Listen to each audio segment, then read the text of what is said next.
Muy buenas tardes, bienvenidos nuevamente a la sesión de preguntas y respuestas.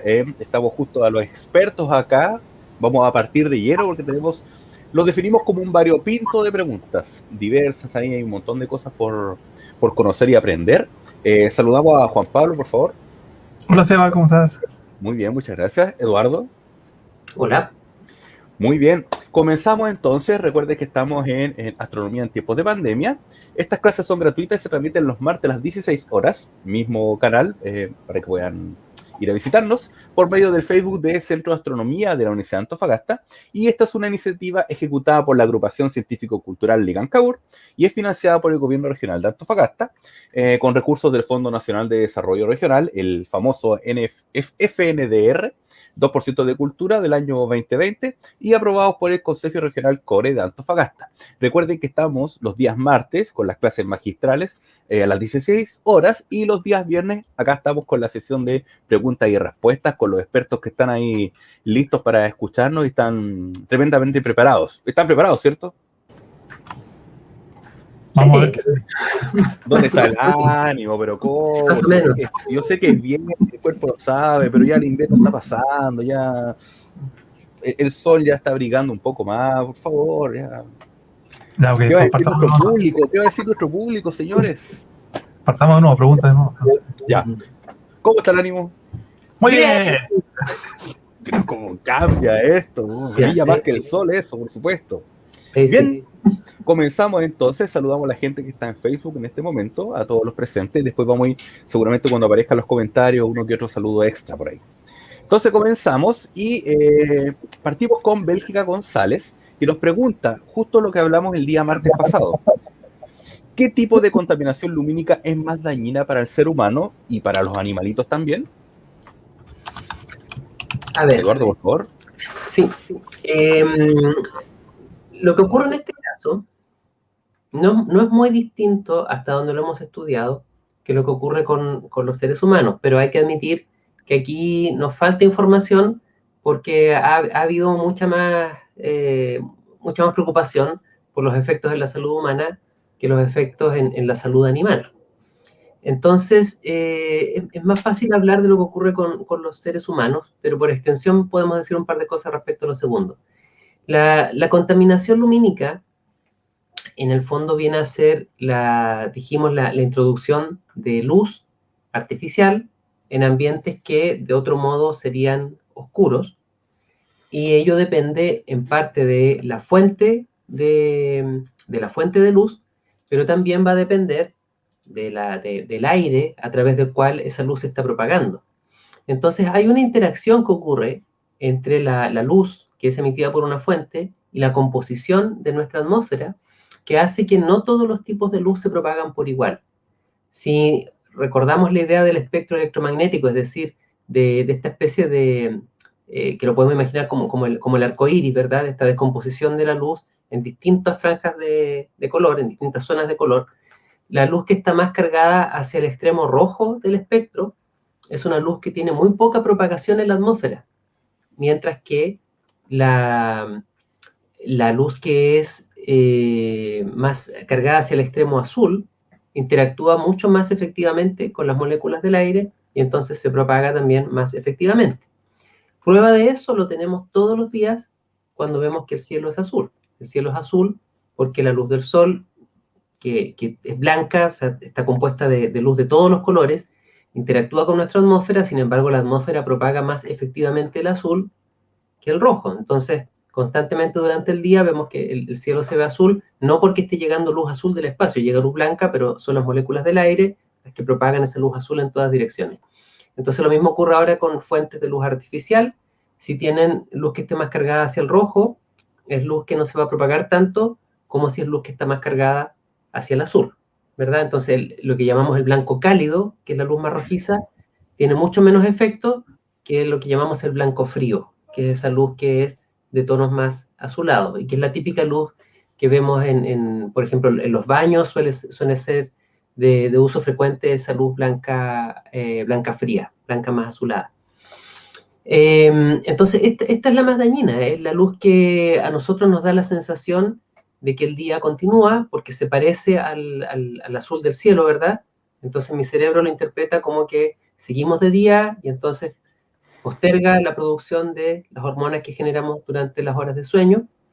Y, y, y es también la que los animales, sin entender exactamente todos los efectos que pueden estar ocurriendo, es probablemente la que tiene también más efectos por el hecho de que es la que se va a detectar a mayores distancias.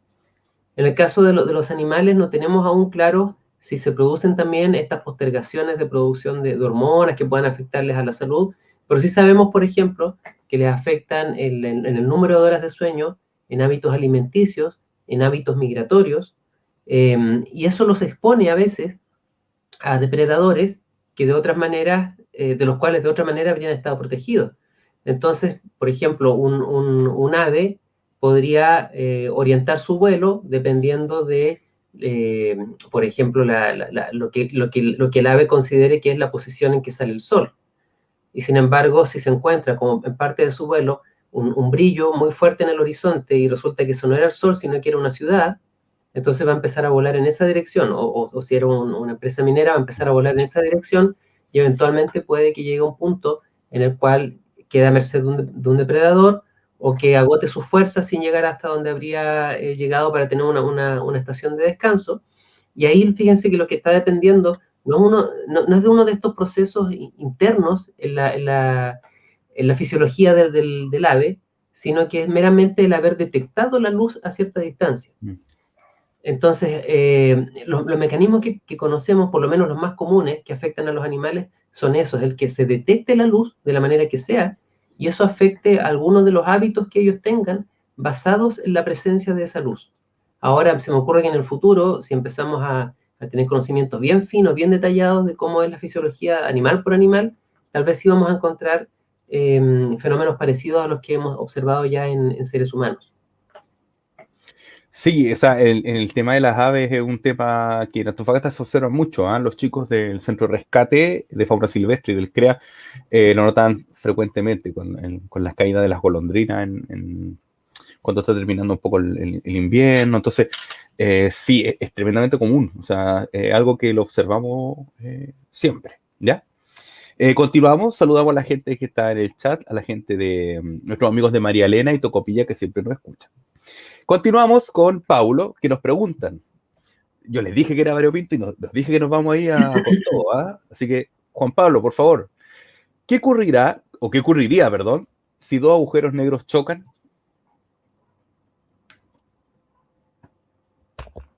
Audio. Era culpa mía, perdón. Sí. Y le iba a echar la culpa a producción, ¿eh? Sí, sí. Y aprovechamos a saludar a nuestro amigo cronómetro que está. Ahí está, nuestro amigo cronómetro. Hablamos en algún momento del choque de dos cuerpos muy grandes, muy masivos, ¿cierto? Como agujeros negros, y cómo detectarlo. Básicamente, lo que pasaría es que sería un encuentro de muy alta energía, ¿ya? O sea, todos los cuerpos que están orbitando uno alrededor del otro, un planeta, por ejemplo, está orbitando en torno a nuestro Sol, va cayendo lentamente. Tiene su poquito de energía cuando va cayendo lentamente, por ejemplo. Pero ahora sí tenemos dos cuerpos muy grandes, muy masivos, dos agujeros negros, y se empieza a acercar de a poquito, porque las cosas en el universo no es como que llega, chocan y queda ahí. No, en realidad empiezan a orbitar uno en torno al otro. Les gusta girar las cosas, le gusta al universo, a las cosas les gusta girar, eso es. Y en este bamboleo de dos agujeros negros girando uno en torno al otro, hay mucha energía involucrada, cada uno está, a medida que se van acercando, están perdiendo un poquito más de energía hacia afuera, y hasta que en algún minuto ya se van a unir y van a hacer un espectáculo gigantesco. Eso es increíblemente difícil de detectar, lo mencioné en algunas respuestas anteriores, pero todavía se puede hacer. Y una vez que se unan estos agujeros negros, bueno, ahí no sabemos qué va a pasar, en qué se va a convertir esto, o qué tipo de radiación va a haber. Hay algunas suposiciones, pero en realidad es todo un poquito incierto, y es cosa de seguir averiguando las teorías. Es una noticia en desarrollo, entonces. Así es. Como toda la astronomía. Por varios millones de años va a ser noticia en desarrollo. Eduardo, ¿comentario? Que está todo muy bien. Gracias. Muy bien, perfecto. Sí, les recordamos que tenemos un amigo cronómetro ahí a un costado, literalmente el amigo cronómetro y un cronómetro además, por un tema por el seguimiento con las preguntas y por los tiempos, así que no se asusten por el tiempo, ya lo sabemos controlar plenamente. Continuamos, y para Eduardo esto, Giselle Marchand nos pregunta, ¿qué mantiene unido al universo y por qué las galaxias no se separan si el universo está en expansión? A ver, lo que ocurre en el universo, acá a mí me gusta que parte el cronómetro así para ordenarme. Lo que ocurre con el universo es que siempre están compitiendo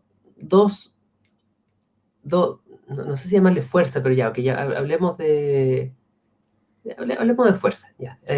Dos fuerzas en direcciones opuestas.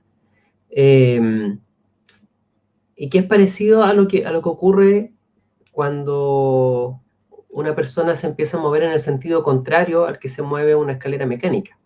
O sea, si la escalera mecánica, por ejemplo, está bajando y yo me quedo de pie en la escalera mecánica sin moverme en relación a la escalera mecánica, voy a bajar. Pero hay personas que a veces son medias porfiadas y entonces cuando la escalera mecánica está bajando, empiezan a subir, ¿verdad? Entonces, lo que yo puedo ver es que esa persona se mueve igual hacia abajo, pero lo hace más lento, o si camina muy rápido, tal vez logre ganarle a la escalera mecánica y entonces logre subir eventualmente. Bueno, acá el descenso de la escalera mecánica es lo que podríamos pensar en el universo, es como la expansión del universo. Es lo que está tratando de hacer que todos los cuerpos se alejen unos de otros, pero particularmente, ya hemos explicado, es algo que se aprecia a grandes distancias, ¿ya?, entre concentraciones de materia, y entonces vamos a ver las galaxias que se empiezan a alejar unas de otras, ¿ya?, producto de la expansión del universo. Pero al mismo tiempo, en la dirección contraria, está tirando la atracción gravitacional entre las galaxias. Entonces, si la pregunta que hace Giselle es ¿qué mantiene unido al universo? En principio es esta atracción gravitacional entre los cuerpos, ¿verdad? Entre las galaxias, si miramos el universo a gran escala. Pero eso está enfrentando en contra, ¿ya?, la expansión del universo que se opone a esta atracción gravitacional y que trata de alejar a las galaxias. Entonces, si la pregunta que hace dice, ¿por qué las galaxias no se separan? Bueno, la verdad es que sí se separan, y eso lo vemos todo el tiempo, está ocurriendo en este momento, simplemente al observar con instrumentos astronómicos galaxias que estén lejanas, observamos a través de la observación de líneas en su espectro, lo que explicábamos el martes, ¿verdad? Esas líneas delatan si es que están desplazadas respecto a una posición de reposo, delatan que esa galaxia se está moviendo. Y entonces también encontramos que, así como las galaxias están más lejos, normalmente lo que vamos a ver es que la galaxia se está moviendo más rápido. Sin embargo, en el caso de las galaxias que están más cerca, eso no necesariamente es así. Hay galaxias que están tan cerca que todavía pueden moverse hacia nosotros y la expansión del universo no es tanta como para poder sobreponerse a ese efecto. Entonces, en realidad las detectamos con sus líneas corridas en la otra dirección, en la dirección que dice que la galaxia se mueve pero acercándose. Entonces hay que tener cuidado con cómo nos imaginamos las cosas. Si tuviéramos un universo perfectamente estático, en el sentido de no tener expansión, de no estar inflándose desde dentro como un queque, como hemos dicho en otros casos, entonces lo que veríamos es que de todos modos las galaxias podrían tener en ese universo que no se está expandiendo, tendrían movimientos propios. Y esos movimientos serían en cualquier dirección, podrían estarse alejando, podrían estarse acercando, podrían estarse moviendo lateralmente, ¿verdad? Entonces ahora a esos movimientos propios tú le pones el factor de expansión del universo. Entonces esos movimientos propios siguen ocurriendo. Hay galaxias que se van a estar alejando, acercando y otras moviendo lateralmente, pero ahora en un universo que se expande. Entonces la pregunta es, ¿cómo tú detectas este movimiento resultante? Bueno, va a depender de qué cosa es mayor. O sea, si la galaxia está cerca y se estaba moviendo hacia ti, entonces puede que ese movimiento se sobreponga a la expansión del universo y la sigas viendo que se mueve hacia ti, como la persona que estaba yendo en contra de la escalera que estaba bajando, ¿verdad? Mientras que si se estaba alejando de ti, puede que incluso la detectes a una tasa de expansión, perdón, a un alejamiento mayor que el que detectarías por la pura tasa de expansión. Pero en general, las galaxias, por las distancias que tienen, están tan lejos que va a ganarle la expansión a su velocidad. Por eso la gran mayoría la detectamos como alejándose de nosotros. Así que la segunda pregunta, la verdad es que las galaxias sí se están separando y eso se ve ayudado por la expansión del universo.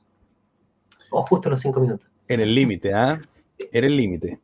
Muy bien, continuamos entonces. La siguiente pregunta es para ti, Eduardo, perdón, para ti, JP. Un poco una temática que le hemos visto, parece que 2 veces se habla un poco de esto, en rondas de preguntas también se habló hace 2 semanas, creo. Nos pregunta Orlando Lazo Moya, ¿qué son las ondas gravitacionales? Sí, pues esto lo mencionamos en alguna clase anterior, pero aquí Orlando nos hacía un comentario acerca de que la luz y el sonido, por ejemplo, nosotros lo registramos como ondas. El sonido es una onda, ¿verdad? Aquí hay que hacer un poquito la distinción de los tipos de onda en realidad. ¿Ya? El sonido es una onda mecánica. Así, lo que tú escuchas, que llega a tu oído, es una onda mecánica. Es decir, necesitas un medio por el cual tiene que propagarse. Por ejemplo, tú agarras una cuerdita, la empiezas a mover y la cuerdita va a hacer onda hacia el costado y así se propaga esa onda. Por ejemplo, los terremotos. Los terremotos necesitan la tierra, ¿cierto? Y por ahí transmite la energía desde un punto, desde una ciudad a la otra, y así es como se mueve la onda. La luz, por otra parte, es una radiación electromagnética. Es una onda electromagnética, perdón. Entonces, no necesariamente necesita un medio por donde propagarse. Hay que recordar que la luz tiene un comportamiento dual, ¿cierto? Es una onda, pero también es una partícula. Funciona de las dos formas. Entonces, esta partícula, que es un fotón que viene desde el Sol hasta la Tierra, se va a demorar el tiempo que le demora a una partícula en llegar hasta acá, pero comportándose como onda. Es muy loca la situación, pero con un poco más de relatividad se puede explicar esta situación. Entonces, nos preguntaba cuál es la relación entonces con las ondas gravitacionales. No sé. ¿Qué son las ondas gravitacionales? También, pues una cosa que está más o menos en estudio. Eh, es una teoría que la había propuesto Henri Poincaré en 1905, que después la predijo Einstein, la teoría general de la relatividad, en 1916, hace muchos años atrás. Y la primera evidencia de tener una onda gravitacional fue en 1993. Y si te acuerdas que mencionamos en algún momento que el gran colisionador de hadrones, cuando mostraba ese diagrama de pizza, ¿cierto? Que chocaban dos espárragos y salían cosas muy ricas. Eh, Eso se detectó recién el año 2015. O sea, no es hace mucho tiempo atrás. No, perdón. Estoy mezclando cosas. Perdón, esto se detectó con LIGO. LIGO es un interferómetro de ondas gravitacionales, confundí instrumentos porque los dos son muy grandes, donde tienes una casita central con un detector y envías un láser hacia una casita que se devuelve y envías otro láser para acá, y detectas la diferencia que tienes del láser que tú envías y con el que recibes. Y así como se detectan estas ondas gravitacionales, que son básicamente que se producen por la colisión de objetos muy masivos, como decía recién, de dos agujeros negros, cuando colisionan uno con el otro, que de nuevo no chocan de frente, sino que van girando. Este giro muy rápido que hacen cuando se van acercando y van perdiendo energía, deforman el espacio-tiempo de modo que crean estas ondas que nos llegan a nosotros, y así es como detectamos las ondas gravitacionales, pero en realidad son ondas que se mueven a través del espacio-tiempo, básicamente. Bien, te desenfocaste, sí, amigo. Oh, Estás perdiendo tu foco, amigo, estás perdiendo tu foco. Bien. Continuamos, saludamos a nuestros amigos de Paysandú en Uruguay, que también nos siguen atentos a cada jornada. Continuamos entonces, y esta a mí me encantó, porque cuando he pasado esta materia, esta pregunta me la hacen reiteradas veces. Para Eduardo, Andrea Chocobar nos pregunta, ¿se han encontrado elementos químicos que no están presentes en la tabla periódica? A ver, para responder a esta pregunta vamos a mostrar una tabla periódica. No sé si producción la está viendo. Ya, perfecto. Eso, un poquito más grande ayuda. Esta es la tabla periódica de los elementos. Es algo que a menudo aprendemos en el colegio como una especie de, ¿cómo decirlo? Como de guía telefónica de los elementos químicos, ¿verdad? Es un catálogo de lo que hay en cuanto a componentes básicos en la naturaleza, pero quizás puede que no recordemos exactamente qué es lo que está implicando este ordenamiento de los elementos químicos. Básicamente acá tenemos todos los posibles átomos que existen en la naturaleza. Y la manera en que están ordenados depende de su composición. En particular nos fijamos en lo que hay en el núcleo atómico. Si bien podemos empezar a ponernos como bien sofisticados con la discusión de qué es el átomo y cómo está constituido, pensando en el modelo más simple de átomo que podemos imaginar, un modelo simple es el modelo como de pelotitas. Entonces una pelotita es un protón, imagínenlo como una pelotita de ping-pong, pero que tiene una carga eléctrica positiva. Hay otras pelotitas igual como pelotitas de ping-pong que las puede poner una al lado de otra, pero no tienen carga eléctrica, a eso lo llamamos neutrones. Y esto los puedo ir agregando para hacer una pelota más grande, hecha de protones y neutrones, a eso le llamo el núcleo del átomo. Y en torno al núcleo del átomo me puedo imaginar que estuvieran orbitando como si fuera la Luna en torno a la Tierra, unas cargas eléctricas que se llaman electrones, que son muy chiquititas. O sea, si mi pelotita de ping-pong eran los protones, estas otras serían como, no sé, como cabecitas de alfiler, que estarían dando vueltas así, orbitando en torno al núcleo atómico. Ya, ese modelo no es como nos imaginamos los átomos hoy en día, pero es una manera de visualizarlo para poder conversar del tema. Entonces, ¿qué es lo que tenemos acá? Lo que tenemos ordenado de izquierda a derecha, perdón, de izquierda a derecha, bueno, de izquierda a derecha y de arriba a abajo, con esos números que aparecen arriba a la derecha en cada uno de estos casilleros, es la cantidad de protones en el núcleo de un átomo. Entonces me dice acá, para el H, tiene un protón, ese es el hidrógeno. Acá tenemos el helio, 2 protones. Luego tenemos acá el litio, 3 protones, el berilio, 4 protones, etc. Entonces vamos avanzando de uno en uno según la cantidad de protones que ese átomo tiene en su núcleo. Ustedes pueden ver que llegamos acá finalmente hasta el 118, pero en realidad en la naturaleza lo que ocurre es que llegamos hasta el 92, el que está aquí. Que está como recortada esta tabla periódica por un asunto de diseño para que quede más compacta, ¿ya? Pero este par de tiras de aquí abajo deberían estar como por aquí al medio. Entonces, si uno ve acá el 56, se salta 71 al mirar estos dos casillas. En realidad el 56 después sigue hacia acá, recorre todo eso hasta el 70, y sigue el 71. Lo mismo entre el 88 y el 103. Entonces, el último de los elementos naturales es el 92. Y estos son los que se producen en procesos estelares. En particular, los átomos más pesados que detectamos en la naturaleza, y el átomo más pesado es el uranio, que se produce en la naturaleza, el U, con el número de protones 92, se produce en explosiones de estrellas llamadas supernovas. No hemos detectado hasta ahora ningún proceso natural que me genere átomos más pesados que el 92. Del 93 en adelante, todos los átomos son átomos generados en laboratorio, y de hecho los primeros de acá, el 93 en adelante, si se fijan, tienen nombres, por ejemplo, berkelio, californio, americio, son nombres que aluden a los laboratorios en Estados Unidos donde fueron descubiertos en el siglo XX.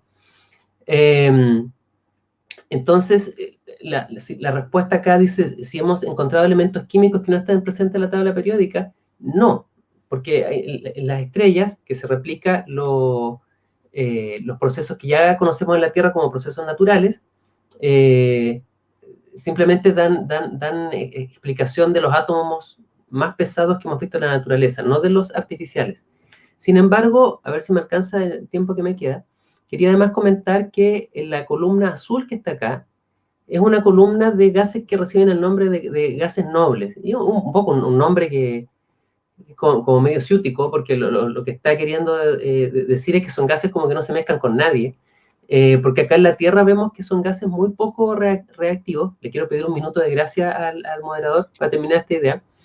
Son gases muy poco reactivos, de modo que, por ejemplo, si vemos el helio, vemos el neón, vemos el argón, etc., acá en la Tierra podemos tener la certeza de que siempre van a estar solos, nunca van a combinarse con nada más. Sin embargo, nos hemos llevado la sorpresa de que en el espacio estos gases sí forman moléculas. Entonces, aquí la historia cambia un poco. Cuando observamos estas líneas espectrales buscando átomos nuevos, no hay átomos nuevos en el espacio. Pero si buscamos moléculas nuevas, sí encontramos moléculas nuevas en el espacio, y algunas de las más sorprendentes son moléculas que combinan a estos gases nobles, que para nuestro concepto acá en la Tierra eran gases que no reaccionaban con nada. Y claro, lo que pasa es que en el espacio hay otros tipos de núcleos atómicos que tienen menos neutrones, entonces logran tener un poco de carga eléctrica y así finalmente se unen a otros átomos y forman moléculas. Muy bien, ahí tenemos ese minuto anotado. La tabla periódica es un elemento que muchos lo ocupan para el puzzle o para varias cosas, pero es un elemento importante para echar un vistazo, porque la gente... Para los crucigramas, claro. Los crucigramas, por eso digo, los crucigramas es fundamental, eso estamos claros. No puedes hacer un crucigrama sin conocer tabla periódica y conjunciones. No se puede, sí, exacto. Entonces hay varias cosas que deberíamos aprender un poco la tabla periódica, porque trae mucho para aprender. Es como la primera parte del libro para poder profundizarse en muchas cosas de la química. Así que saludamos a los amigos químicos que siempre hay a Dmitry Mendeleev, lo saludamos con mucho ímpetu, ¿ya? Uy, me dejaste pensando en crucigramas. Los puzzles, por supuesto. Y se viene. Entretenido los puzzles, sí. Hay gente que no le hace, no puede, es como el cubo Rubik. Yo soy más de crucigrama que de Rubik, así que paso el dato para Navidad, ¿bien? Sí. Siempre saben que el litro es ala, que altar es ara. Y ahí ya tienes como relleno el 10% de todos los crucigramas que te vas a encontrar. No, la gente del potasio, el potasio sigue creyendo que es P, una cosa que... Claro. Sigue creyendo que potasio es K para todos, por favor. Ya, que de más mala calidad ese potasio. Sí. Continuamos entonces, y Andrea Chocobar, que siempre está participando, nos deja otra pregunta para Juan Pablo, que frecuentemente toma su auto y recorre el sistema solar raudo veloz. Nos pregunta, ¿es posible la percepción de sabores u olores en el espacio? Pucha, buena la pregunta en realidad. La pregunta de Andrea viene porque estaba viendo una película de Star Wars en Rogue One y le sacan la máscara a Darth Vader, entonces, y queda al aire libre, entonces, ¿qué diablos pasa con él? Bueno, la pregunta es qué pasaría con nosotros también en el espacio. Hay que recordar que cuando uno siente un olor, son partículas pequeñas de la cosa que estamos oliendo que vuelan en el aire y llegan a nuestro receptor en la nariz. O sea, nos imaginamos, no sé, unas papas fritas. Bueno, hay partículas de papas fritas que vuelan hasta nuestra nariz, ¿cierto? Y las podemos oler. Entonces, pensando que en el espacio no hay aire, la primera cosa es que en realidad no vamos a poder respirar. Entonces, si no podemos respirar, tampoco vamos a sentir olores. Pero ¿qué? Digamos que se puede oler. Probablemente sí. Algunas de esas partículas van a estar volando en el aire y se van a pegar a nuestra nariz, en nuestra lengua, y lo vamos a sentir como un sabor o como un olor. Hay cosas muy interesantes en el tema de la gente que sí ha salido de la Tierra, por ejemplo, los astronautas, ¿verdad? Y en el caso de las misiones Apolo, recordemos que son 6 misiones Apolo que llevaron seres humanos exitosamente a la superficie de la Tierra, o sea, el alunizaje exitoso. En alguno de los últimos misiones del Apolo 17, lo noté porque se me olvidan siempre los números, el Apolo 17 hay un astronauta, Jack Smith se llamaba, que de hecho se pasa el primer geólogo en pisar la Luna. Él fue el primer, o sea, perdón, describían que la superficie de la Tierra, de la Luna, era una superficie muy pegajosa, muy media viscosa, entonces costaba quitársela desde los trajes espaciales, de las botas, por ejemplo, que ellos los cepillaban para no ingresar nada de polvo dentro de la cápsula lunar, pero aún así llegaban llenos de polvo dentro de la cápsula. Y este sujeto, cuando ya se sacaba todo el traje, bueno, le cayeron un montón de partículas en su nariz, y él es la primera persona en tener el primer caso registrado de rinitis alérgica extraterrestre. Entonces, ese es un dato para los curiosos, de que está en 72 parece que fue el último. 1972, puede ser. Sí, Sí. creo que fue el 72. Entonces, bueno, 6 olores, ahí pueden producir rinitis. Y dice el sujeto que cuando estaba acostado descansando ya se le fue pasando a poco. Dice que se le hincharon mucho los cornetes de la nariz, todo lo que está por dentro. Y le costaba respirar, pero se le pasó con el pasar del tiempo, se le pasó a medida que descansaba. Y describían el polvo de la Luna, por ejemplo, como a pólvora usada, pólvora encendida. Tenían como ese olor. Y claro, como todo el resto de los astronautas eran militares, sabían a lo que se refería, entonces dijeron, oh, sí, tiene razón. Entonces así es probablemente la única forma en que podemos saber qué olores tiene el espacio exterior, más allá de nuestra atmósfera, ¿verdad? Trayendo algunas partículas a algún ambiente que sí podamos respirar. Claro, probablemente si nos vamos a otras galaxias, por ejemplo, en 2012 me parece, fue que ALMA detectó una molécula de azúcar en alguna nebulosa de nuestra galaxia, que no es el azúcar que tú le echas al té para endulzarlo, sino que una molécula que le llamamos azúcar. Y probablemente si vamos para allá va a ser muy dulce la visita. Muy bien. Saludamos a la producción. Uno de los integrantes de producción no está, pero si hubiéramos hablado de azúcar en el espacio, hubiera estado muy orgulloso de lo que estamos hablando. Bien. Hay harto de esto en YouTube. Hay muchos videos ya que la semana pasada hablamos de los sonidos también. Hay muchos videos en YouTube sobre el sonido del planeta tanto, el olor del planeta tanto. Entonces, para que lo visiten con cuidado, intentando verificar las fuentes, porque hay bastante de eso. O sea, esa pregunta no es rara encontrarla en YouTube, preferentemente. ¿Ya? Sí. Continuamos entonces para Eduardo. Laura Ríos nos pregunta: ¿por qué la gravedad curva la luz si esta no tiene masa? ¿De dónde la luz saca energía? Hoy estas preguntas estamos, pero... Se están poniendo tan creativos con las preguntas. Menos mal que estudiaron, bien. Sí, no, sí se nota. A ver, partamos de atrás hacia adelante, de dónde la luz saca energía. Hay que precisar un poquito el concepto. La luz es energía. Entonces, no es como un cuerpo, que ese cuerpo adquiere energía de algún otro lado, sino que la luz misma es energía. Entonces, hay varias maneras en que podemos entender la luz. El día martes, en la última clase, hablamos de una de estas maneras, que fue imaginar como ondas que estaban llevando cierta cantidad de energía, pero también se ha entendido históricamente como si fueran como pequeños paquetitos de energía que estuvieran viajando por el espacio. Finalmente, la naturaleza de la luz es una naturaleza que es dual. A veces lo detectamos como si fueran ondas, a veces lo detectamos como si fueran estas especies de partículas hechas de energía, pero de todos modos el tema de fondo ahí no cambia, y es que la luz misma es energía. ¿Energía de qué tipo? Bueno, energía electromagnética, como veíamos el día martes, hablamos de un espectro electromagnético que se ordenaba según la longitud de onda, si entendemos la luz como onda, pero también lo podemos entender como un ordenamiento según la cantidad de energía. Y entonces aquella cosa que llamamos rojo es una luz de baja energía, y aquella cosa que llamamos violeta es una luz de más alta energía.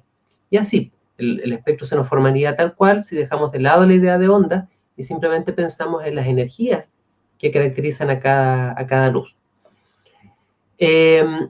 Dicho eso, entonces, la pregunta es, ¿por qué la gravedad curva la luz si esta no tiene masa? Y claro, si estamos hablando de una onda que lleva energía o de una especie de paquetito de energía que viajara por el espacio, ¿verdad? De todos modos, algo en lo que estamos de acuerdo es que en cualquiera de estas dos conceptualizaciones no hay un objeto que esté viajando, es la misma energía la que está viajando, ¿cierto? Entonces esa energía no tiene masa. Y por lo tanto, si es así, ¿por qué debería verse afectada por la gravedad de algo? Entonces acá es donde tenemos un choque de paradigmas entre la manera clásica de ver el universo y la manera moderna de ver el universo. Y en la manera clásica, por supuesto que esta cuestión habría sido un problema. Y en la manera clásica, es decir, cuando la luz podía moverse de manera infinita, en una línea recta, y eventualmente no necesariamente la velocidad de la luz iba a ser la máxima velocidad, sino que cualquier cuerpo iba a poder avanzar a cualquier velocidad si es que le inyectaba suficiente energía, que en la manera clásica de ver el universo no existían las restricciones que tenemos en la manera más moderna. En ese caso, por supuesto que haber visto algo como que un rayo de luz se curvaba por la fuerza de gravedad habría sido bien complicado de entender. Pero tampoco teníamos instrumentos en aquella época, estamos hablando siglos atrás, como para darnos cuenta de un fenómeno así. Bueno, entra la teoría de la relatividad en el siglo XX, se introduce el concepto de espacio-tiempo, ¿verdad? Entendemos entonces hoy en día que el espacio-tiempo es algo así como el tejido del universo que se deforma por la presencia de materia, y entonces acá sí vemos con nuestros instrumentos que la luz se curva en torno a la materia, como si estuviera siendo atraída por la gravedad de ese cuerpo.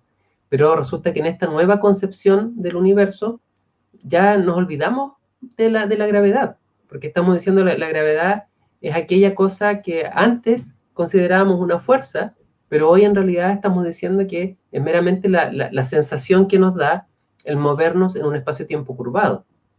Así que la luz lo que está haciendo es moverse según la forma que tiene el espacio-tiempo. No está sintiendo una atracción por nada, sino que lo que encuentra es que el camino ahora está torcido. Pero no es que esté siendo sujeta a alguna fuerza. Y si producción me permite poner una animación antes de terminar, aquí se puede ver eso. Acá la luz que está pasando en torno a esta estrella está tratando de seguir su camino de manera recto, pero encuentra el espacio-tiempo deformado. Y acá vemos que ante un conjunto de estrellas grandes, pesadas, un conjunto de galaxias, muchos rayos de luz van a hacer eso mismo y van a generar imágenes múltiples finalmente en nuestro telescopio.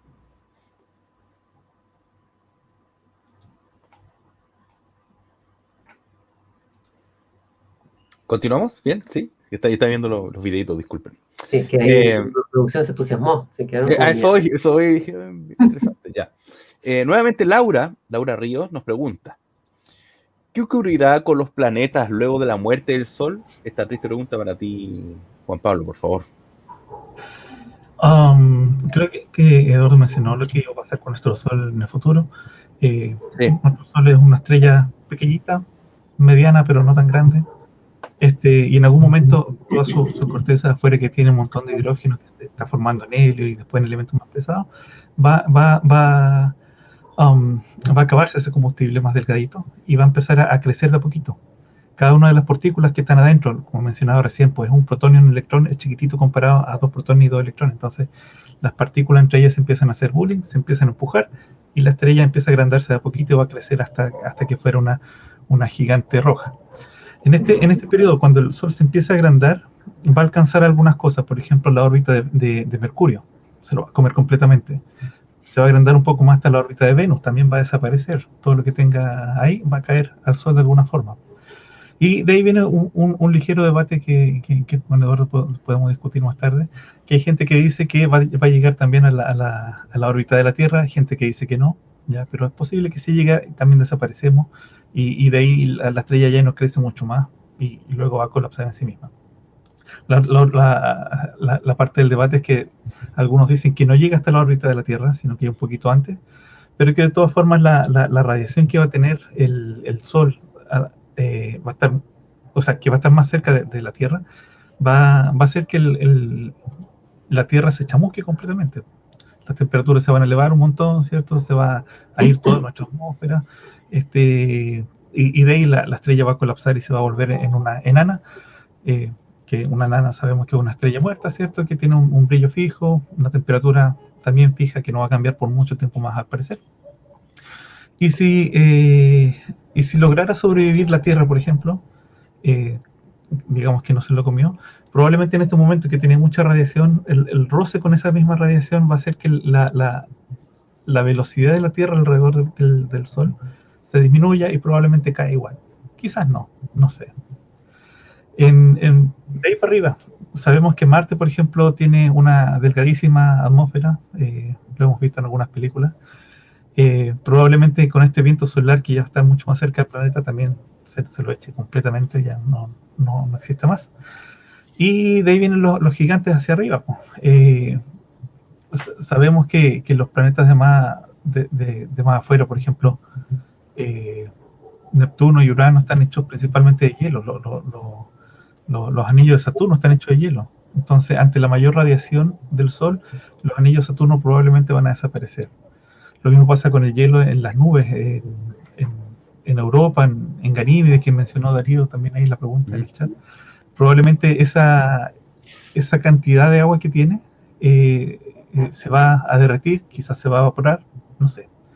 Y luego, bueno, la estrella va a colapsar y los planetas más grandes que siguen estando más afuera van a seguir orbitando a esta estrella. No hay un cambio gigantesco de masa, o sea, hay un poco de radiación que va a perder el Sol, pero va a mantenerse una masa en el centro, que recuerden, el tema de por qué gira un cuerpo alrededor del otro es por la masa, no es por el tamaño, no es por la densidad, por la masa que tenga. Ahora que digamos que el agujero negro es muy denso, es porque es la masa que está concentrada en un punto muy pequeño, pero es la masa la que atrae, que hace estas interacciones gravitacionales. Y bueno, en eso vamos a quedar, pues. Pero todavía nos faltan 5.000 millones de años más todavía para descubrirlo. Recordemos que el Sol ya tiene 5.000 millones de años, o sea, ya está en la mitad de su vida, es un adulto joven, podríamos decir, o es joven todavía. Joven. ¿Joven? Ok. Yo soy joven todavía, forever, así que podríamos decir que es un bebé del Sol. Sí, muy bien, así que siempre voy a comprar alguna hectárea, bueno, Ganímedes, por supuesto, pero las lunas heladas siempre una hectárea de mar ahí para tener algún ranchito de cultivo de peces, por ahí no sería mala idea. O alguna moneda que vaya a ser usada en Júpiter, por si acaso. Por ejemplo, yo voy a quedar con una parcela seguramente no sé si en Célado o en Europa, pero ahí voy a tener un rancho para cultivar langosta, algo así. Yo lo recomiendo en Eris. Probablemente ¿sí? Cuando ya el Sol muera, entonces el líquido que va a tener quizás se haga o sea, como hay agua, se evapora, entonces crea una atmósfera. Pero más lejos. Bueno, ya. Pero ¿a quién vaya a visitar? Sí, en realidad, no va a estar mucho. Muy bien, continuamos entonces luego este reporte de inmobiliarias y parcelas que vamos a tener en el espacio. Esto no lo vamos a ver como sección, por favor. No lo incluyamos como sección, por favor. Si después te lo borramos, no te preocupes. Esto, claro. Lo eliminamos, esto se edita. Se edita en post. Sí. Héctor Carrier Poblete nos pregunta. Eduardo, por favor, para ti. ¿Existe alguna imagen confiable de la cara de la Luna que no vemos? A ver, recordemos un poquito temas de nomenclatura acá.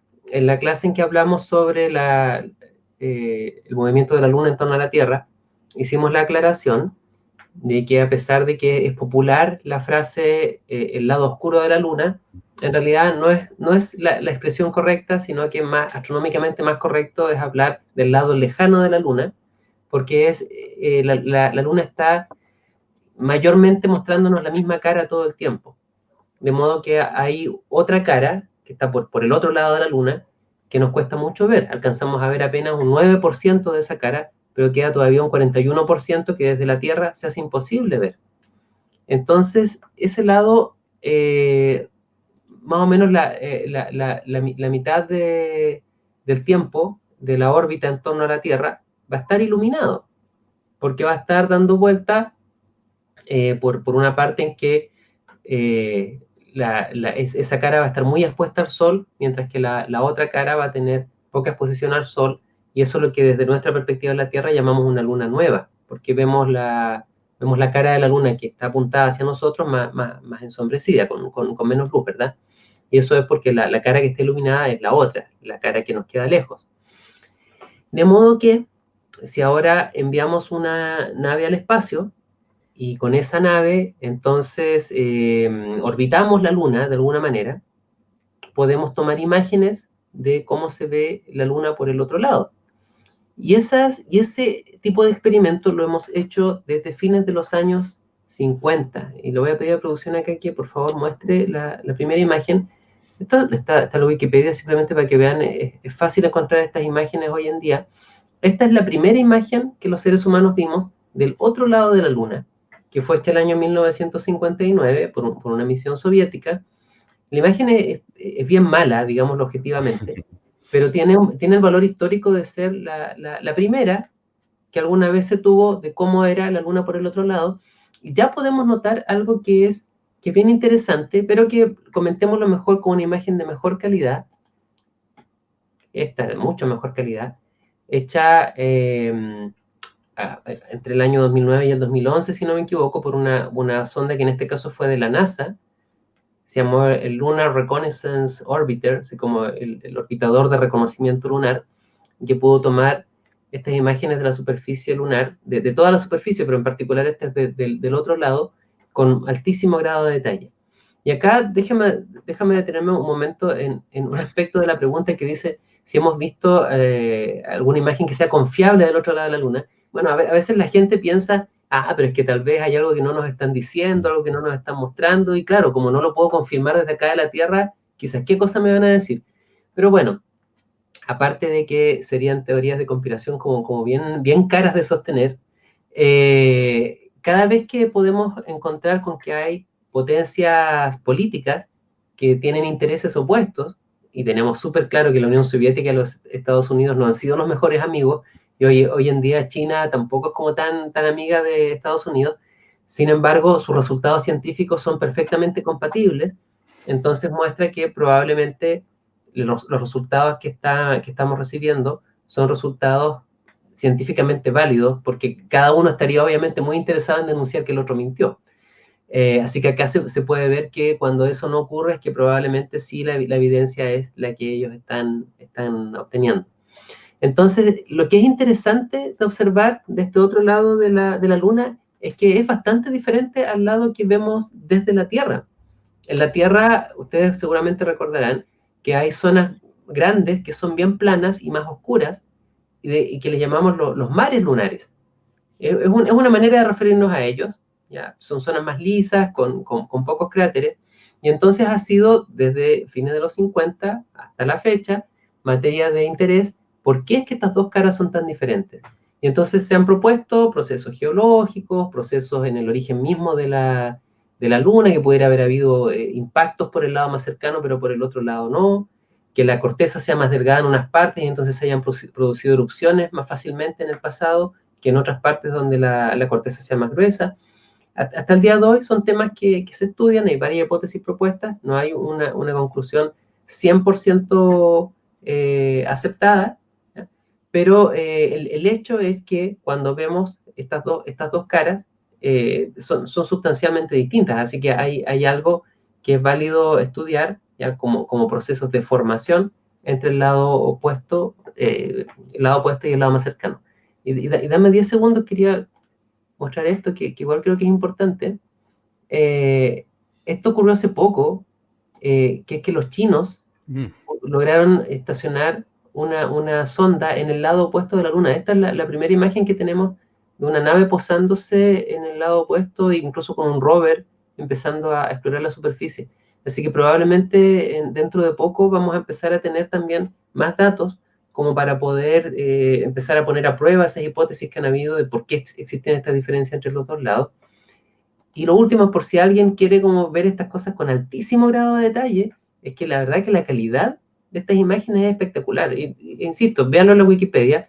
No sé si cargarla de 18.000 por 18.000 píxeles porque se me va a quedar pegado al computador, pero incluso ya la de 2048 por 2048, es que mira cómo estamos viendo en detalles el otro lado. Y esta es todavía chica en comparación con la de 18.000 por 18.000 píxeles. Entonces, la posibilidad que tenemos de explorar con altísimo detalle cómo son las características lunares es extraordinaria hoy en día. Muy bien, muy buena pregunta, interesante el tema. Y en las fotos de los chinos se veía inclusive como que da la impresión de que uno ve más cráteres, de verdad, como que de verdad uno como que tiende a ver más ondeado el Pero terreno. esos son Así por es. las peleas de los Decepticons, creo, o algo así. Sí, parece que es la cuarta de los Transformers, o la tercera, no estoy seguro, pero sí. Bien, continuamos. Ahora unas preguntas igual llamativas, entretenidas y que pueden ser de mucha ayuda para la gente que está en Antofagasta, así que vamos a proceder. Leogirda González nos pregunta, ¿por qué nuestra galaxia se llama Vía Láctea? Una muy buena pregunta, siempre es importante hablar de eso. ¿Y dónde podría haber el cielo estrellado en Antofagasta? Eduardo, por favor. Ya, viendo primero la parte más histórico-mitológica de la pregunta, el nombre Vía Láctea viene de la mitología griega. Y esto parte de que el aspecto que tiene la Vía Láctea desde la Tierra es de un tono ligeramente lechoso y es algo que se ve extendido en el cielo. Entonces los griegos, el mito que construyeron respecto a esto es que cuando Hércules nació, hubo, bueno, ya hay distintas versiones del relato, pero en el fondo es que alguien interviene en parte de su, digamos, de su crianza, ¿ya? Para alimentarlo con leche de Hera, que era la esposa de Zeus, el dios principal de los griegos. Entonces, claro, esto no es algo que estuviera permitido, fue una cosa un poco a la mala, que es como que mientras Hera estaba durmiendo, le pusieron a Hércules para que pudiera tomar leche de su seno, pero Hércules, que ya era al parecer un bebito bien fortachón, se puso a mamar con demasiada fuerza, le dio un mordisco a Hera, entonces Hera despertó sobresaltada, se dio cuenta de que estaba este bebé alimentándose de ella, entonces lo toma, lo aparta, pero como estaba justamente en ese momento todavía amamantando, entonces la leche quedó desparramada por el cielo. Y entonces eso es lo que habría dado origen a la Vía Láctea. Por eso es como un camino de leche que se supone que fue hecho por este acto en el cual Hércules fue abruptamente retirado de estar amamantándose a la mala de Hera, la esposa de Zeus. Así que ese es el origen del nombre de la Vía Láctea. Ahora, la segunda parte de la pregunta dice, ¿dónde podría haber el cielo estrellado en Antofagasta? Bueno, y en particular la Vía Láctea. Ahí hay dos cosas a considerar. Lo primero es que si queremos ver la Vía Láctea, necesitamos considerar el dónde, pero también el cuándo. Hemos hablado últimamente de la contaminación lumínica, ¿verdad?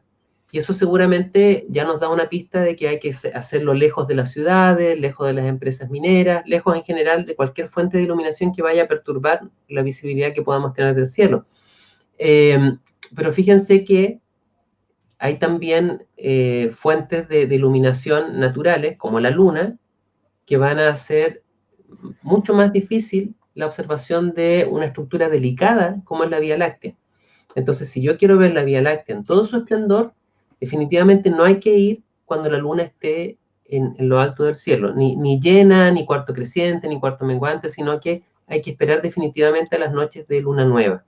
Las personas que hacen astroturismo y son muy finas con el astroturismo que hacen, prácticamente que trabajan siete noches al mes porque esperan específicamente el rango de noches en torno a luna nueva, de manera de poder ofrecerle a personas noches de prácticamente perfecta oscuridad, de modo que se puedan apreciar los objetos más tenues del cielo. Entonces ahí tenemos las mejores noches para poder ver la Vía Láctea. También en términos de facilidad de verla, es mucho más fácil verla en la época de invierno que en la época de verano. Pero de todos modos, si es que no me molesta quedarme en pie hasta bien tarde, puedo ver un poco en cualquier momento del año, pero es más fácil ver la parte central en todo su esplendor, más cerca de en las noches de invierno.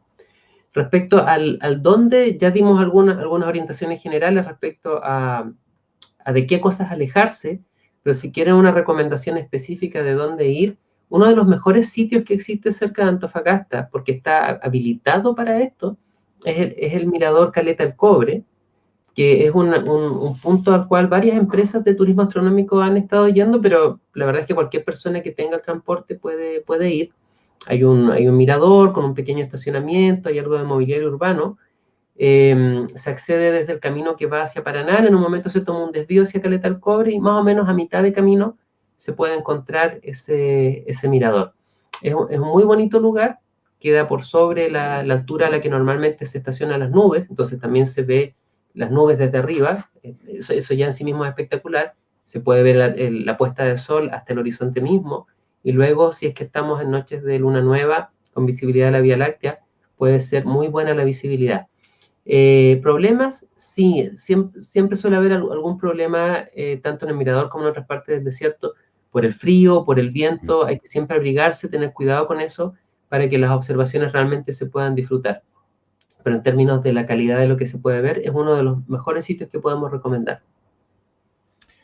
Muy bien, ese dato importante y lo que dijo Eduardo sobre la temperatura es muy frío, así que por favor vayan muy abrigados porque de verdad es muy, muy, muy helado. Continuamos con Constanza Uchija.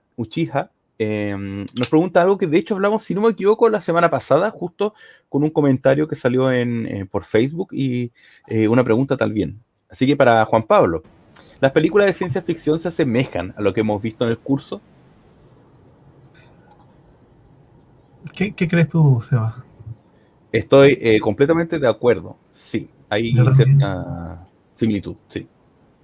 Yo también, completamente de acuerdo. Creo que lo mencioné, no sé si el anterior. Sí, fue el Sí, anterior. justo la anterior, sí. Claro, cuando hablábamos de la luna, yo mencioné la película Un viaje hacia la luna, a Dance, no, ¿cuál era? A Voyage dans la Lune, Ujú. de Sí, de Jacques Méliès. 1905, por ahí. Que ese está basado en un libro de Julio Verne. Julio Verne tiene un montón de libros de ciencia ficción que muchos se hicieron, bueno, algunos se hicieron realidad de alguna forma impresionante. En particular este del viaje de la Tierra a la Luna describía con detalle cómo ir hacia la Luna y pucha, que le achuntó hartas cosas para estar adelantado una cantidad de años impresionante. Entonces, bueno, de ahí la gente que escribe ciencia ficción, mucho son por cuestiones recreativas, pero hay otros que son visionarios, terminan siendo visionarios. No sé, cuando nosotros éramos chicos y veíamos los supersónicos, que habían autos que volaban, por ejemplo, o unas cintas en el piso que nos llevaban a un robot que nos hacía todo. Bueno, Videoconferencias, streaming. exacto. Yo pensé que eso no iba a pasar hasta, no sé, 200 años más. Hoy en día ya son casi realidad, por el tema de los robots, son ya una realidad, poco más adelante van a ser comercializables. Entonces, muchas de las películas, mucho de la ciencia ficción que parten de los libros en general, que ellos son los locos que empiezan a escribir, ¿cierto?, la historia futura, terminan siendo verdad en muchos casos. Ahora, cuando hablamos de películas en el espacio, que se hablaba no sé, recién mencionaban a Star Wars en una pregunta, se habla de las armas tipo láser, ¿cierto?, que envían un pulso láser. Pucha, eso es ciencia ficción en este rato. Pero hay gente que trata de investigar sobre eso, a ver si es que se puede hacer. Y en algún momento crearon un láser que es capaz de desactivar, por ejemplo, drones que están orbitando, o sea, que están volando en zonas de seguridad militar. Entonces, sí, un poco. Yo estaría completamente de acuerdo que sí, las películas nos llevan hacia un poco lo que nos lleva el futuro. Sí, es correcto. No creamos todo lo que sale en las películas. Muchas veces está basado en conceptos o teorías que son reales, pero muchas veces la interpretación de estos principios no es la correcta. Entonces, ojo por eso. O sea, hay cosas que son muy correctas y otras que no tanto, y otras que no, de frente. Bien, continuamos entonces con este dato cinéfilo. Leogirda nuevamente nos pregunta. No crees nuevas secciones en esto, que ya tiene muchas secciones, así que no empecemos con la Sí, crítica no, del pero cine. yo no lo quise mencionar, pero estamos apegados en el tema cine, ciencia ficción, y vamos a continuar, ojo, acá. Así que... Vamos a tener una no, sección de dinosaurios después. Sí. tal Pero vez. hay un Mira, dinosaurio. mira, que no nazcan más secciones porque ya tenemos una. Aquí aparentemente esbozos de otra, así que no, por favor. Bueno, Leogirda nuevamente nos pregunta, ¿cuánto se demoraría un cuerpo gigante en impactar la Tierra? Y si es posible que esto suceda. Ok, la respuesta a la segunda pregunta es más fácil y es que sí, porque ya sabemos qué ha pasado. De hecho, es parte a estas alturas del acervo popular que los dinosaurios se extinguieron por el impacto de un cuerpo contra la Tierra. Pero incluso sin ir a eventos catastróficos globales como ese, en nuestra misma región, en la región de Antofagasta, tenemos el cráter de Monturaqui. El cráter de Monturaqui es un impacto de un cuerpo contra nuestro planeta. O sea, resultó del impacto de un cuerpo contra nuestro planeta. Entonces, somos vecinos, ya como habitantes de la región, a uno de estos eventos cósmicos, que no particularmente es que ocurran más favorablemente en los desiertos, sino que pueden ocurrir en cualquier parte del planeta, y dada una historia suficientemente larga, por mero azar, podrían finalmente ocurrir realmente en todas partes en el planeta. Pero lo que pasa es que en los desiertos las cosas se preservan mejor.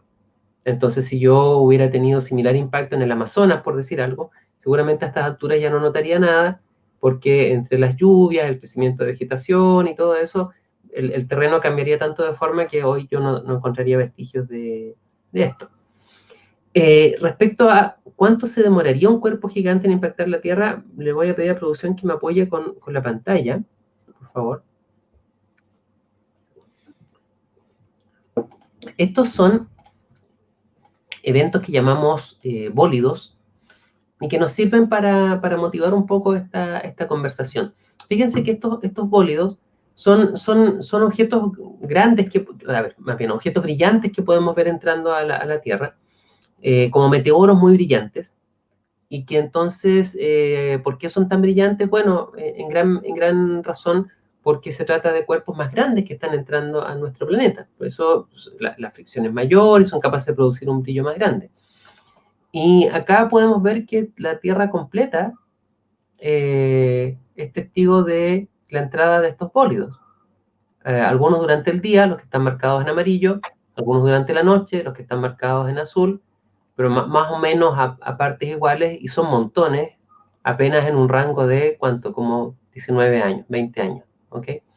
Si buscamos acá cuál es el más grande en 20 años, el más grande es este que está acá, en este lugar, en Chelyabinsk, se llama, y fue un bólido que entró el año 2013, y del cual tenemos afortunadamente videos muy espectaculares, así que vamos a mostrar un poquito.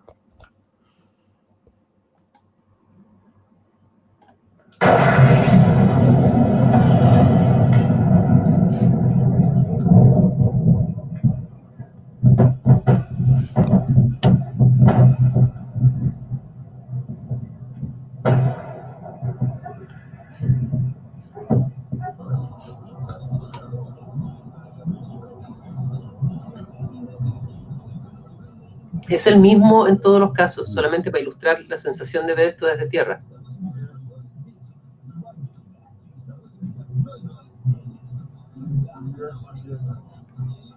Ok, ustedes pueden ver que es un evento espectacular. Probablemente esta persona queda traumatizada.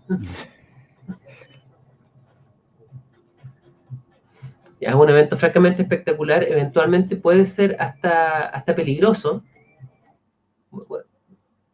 Voy a dejar corriendo ahí mientras les sigo contando, que es como entretenido ver imágenes del bólido entrando.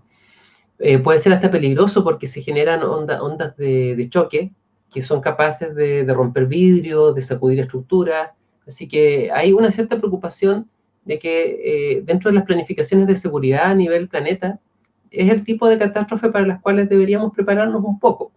Ahora, ¿qué es lo que produjo este evento que estamos viendo acá tan recientemente como el año 2013?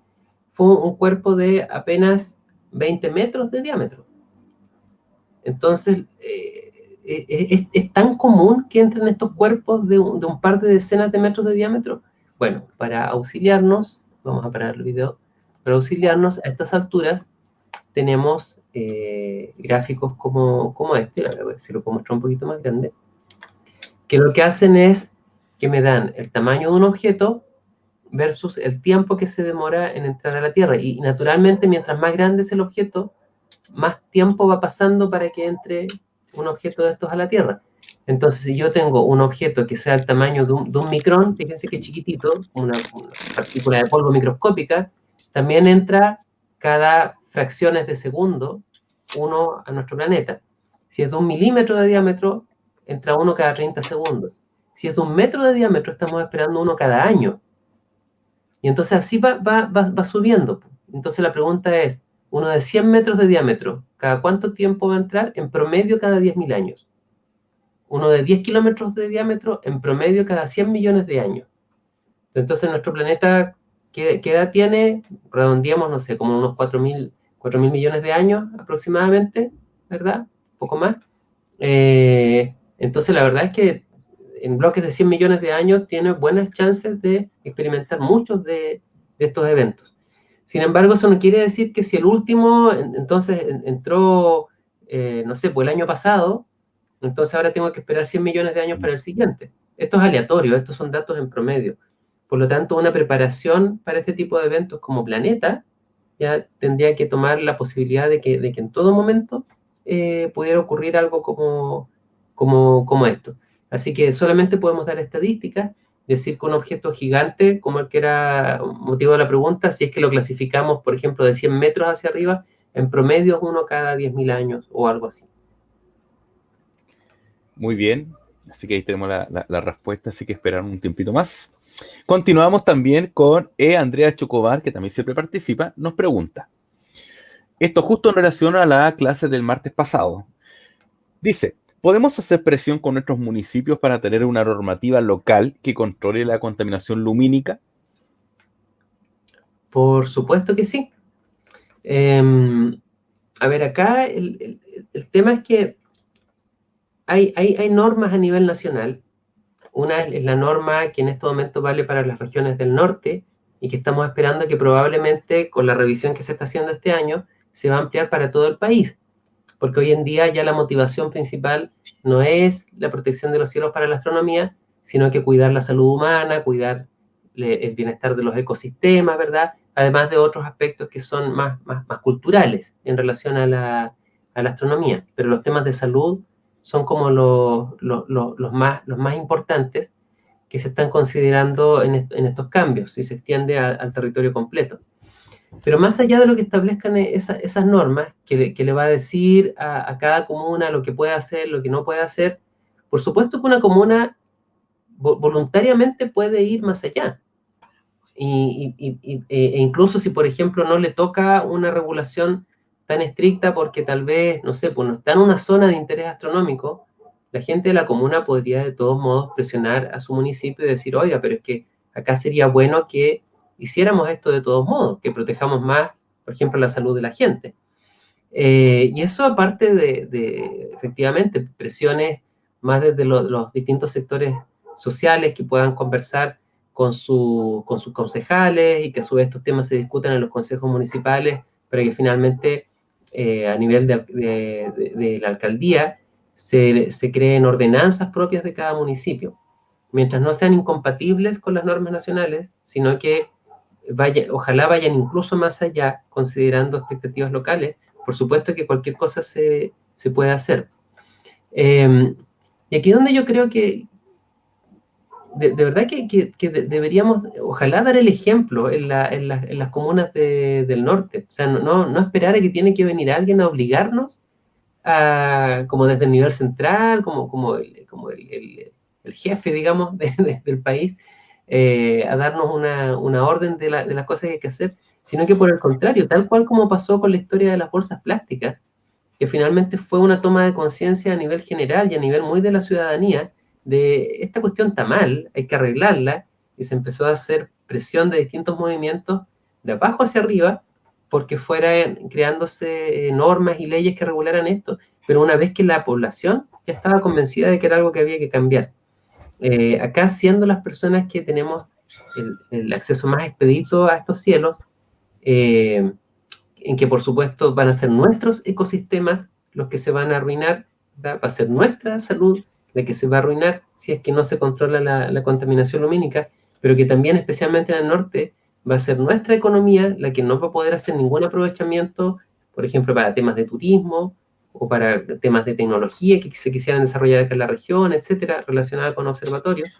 Entonces, debería haber un interés especial porque mantuviéramos en muy buenas condiciones la calidad de los cielos. Y entonces ahí podríamos sentar experiencias que fueran modelo, yo creo que eso es súper importante, que le muestren al resto del país que no es necesario actuar a lo bruto y decir, pero entonces vamos a apagar las luces, porque no se trata de eso, se trata de tener buenos ingenieros de iluminación, hacer diseños modernos de iluminación que consideren todas las necesidades de la gente. Entonces tienes ciudades bien iluminadas para tránsito, para recreación, para tener buena seguridad, para todos los usos que tú quieras hacer, pero que no contaminen. Es tan simple como eso. Entonces, es tan simple y tan complejo. Y eso requiere entonces una voluntad de trabajar con los profesionales correctos, ¿verdad? Que tengan el entrenamiento adecuado, que se den los tiempos para hacer los diseños adecuados, y finalmente entonces se vayan generando esas experiencias modelos que le muestren al resto del país, y me atrevería a decir, le muestren al mundo, que ese tipo de armonización de intereses se puede lograr. Yo creo que estamos en el lugar correcto para eso, y si hay algunas iniciativas para llevar estos temas a consejos municipales, querer aprender más del tema y discutir qué se puede hacer, por supuesto que estamos a disposición. O sea, yo tuve la ocasión de exponer esto en la Municipalidad de Antofagasta el año 2019, y me gustaría eventualmente poder llevarlo también a algunos otros consejos municipales en la región. Así que bueno, ahí pueden contar con nosotros para ese tipo de iniciativas.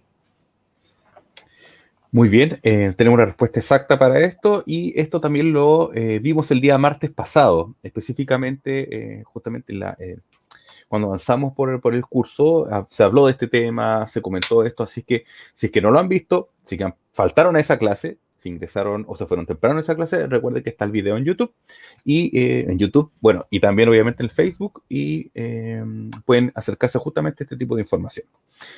Continuamos entonces, y asociado a esto mismo, a la clase del martes, Felipe Meri, el gran Felipe Meri, nos pregunta: ¿afectarán los satélites de SpaceX a los radiotelescopios?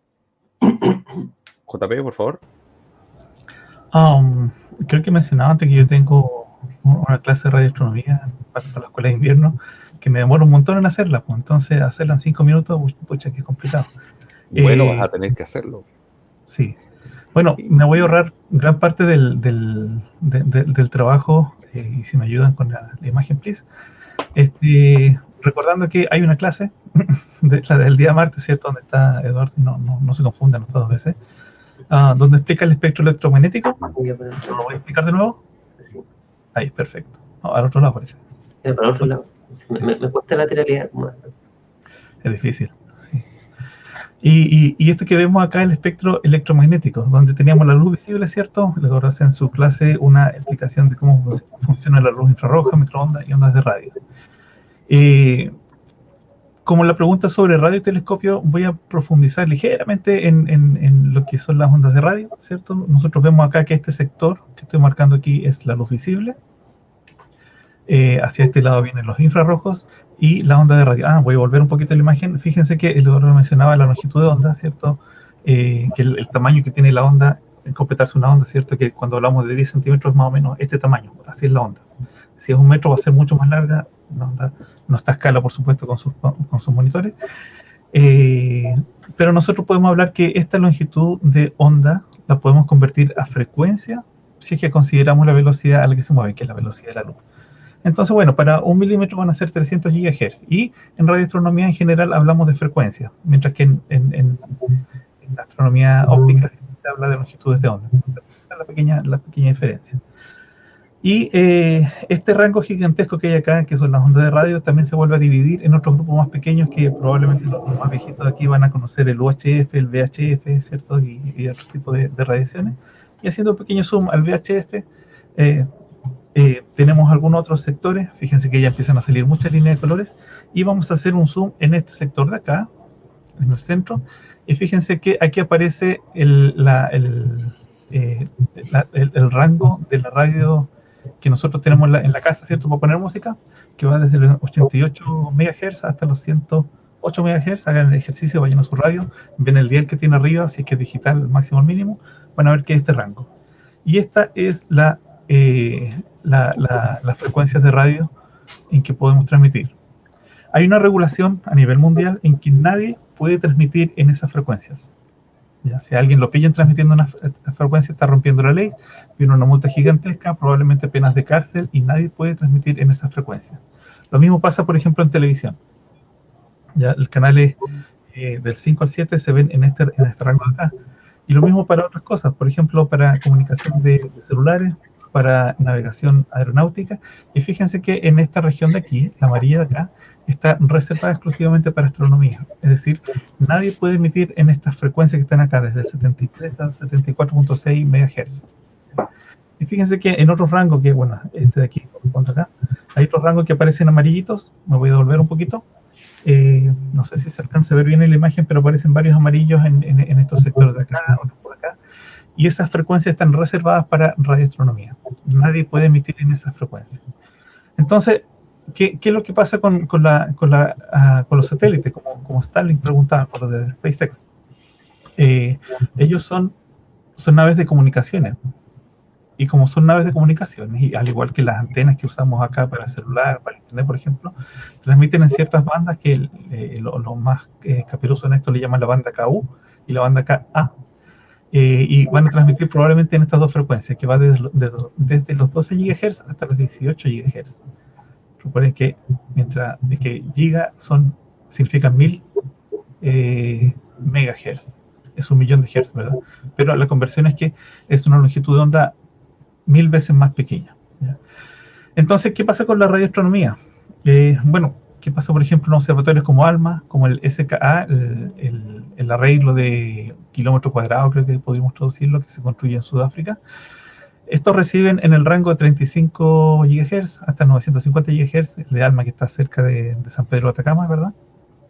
SKA de 70 MHz hasta 10 GHz. Fíjense que, por ejemplo, casi que se pisa la colita con la comunicación de la banda KU. Entonces podríamos decir que como no observa lo mismo, no contaminaría. El problema para SKA, que ellos lo han reportado en algunos de su comunicado de prensa, es lo que les preocupa el ancho de banda, que en realidad no transmiten simplemente los 12, sino que se pasen un poquito y transmiten en otras frecuencias que podrían interferir en estas antenas más chiquititas.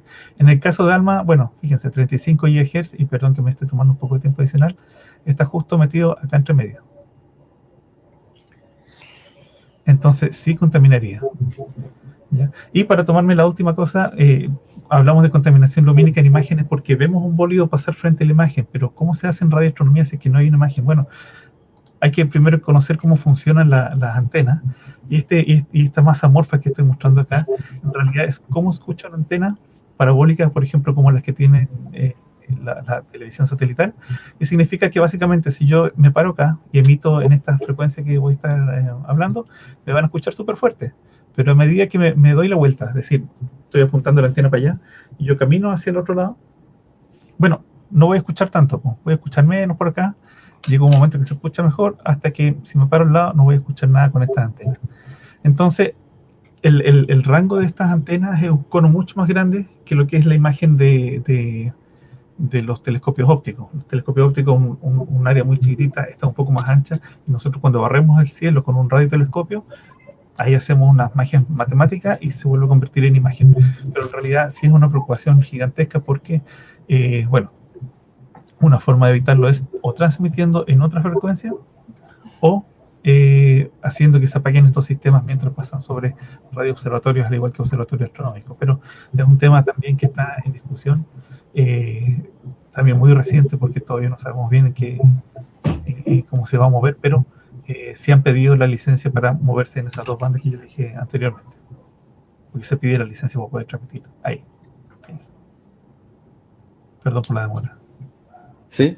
¿Culminaste? ¿Sí? Sí, no, eso. Ya. No. Okay. Continuamos entonces. Bueno, la sesión de preguntas tradicionales ha culminado. Tenemos otras microcepciones, por llamarlo así. No creemos que nazcan aún, estamos ahí en veremos, parte de la planificación. Preferimos que no, justamente, preferimos que Claro. no. Pero por mientras le vamos a llamar de usted, ¿qué opina?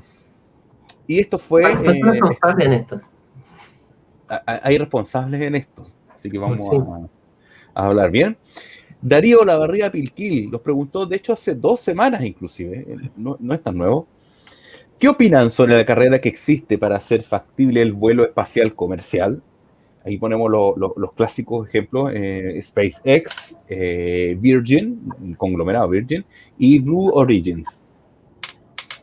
Nuestras opiniones, por favor. ¿Quién comienza? JP. ¿Yo? Ok. No sé, como ustedes quieran. Yo soy el menos experto, entonces no quiero quedar como... Es que es más fácil que parte él, porque así después yo puedo estar en contra. Ya, entonces él, sigo yo, y después tú. Muy bien. Okay. Ya, dale. Todos votamos una que sí. Pucha, hay mucho debate sobre esto porque es una cantidad de dinero gigantesca que se usa para poder construir un cohete y que una persona, un multimillonario vaya a darse una vueltita al espacio.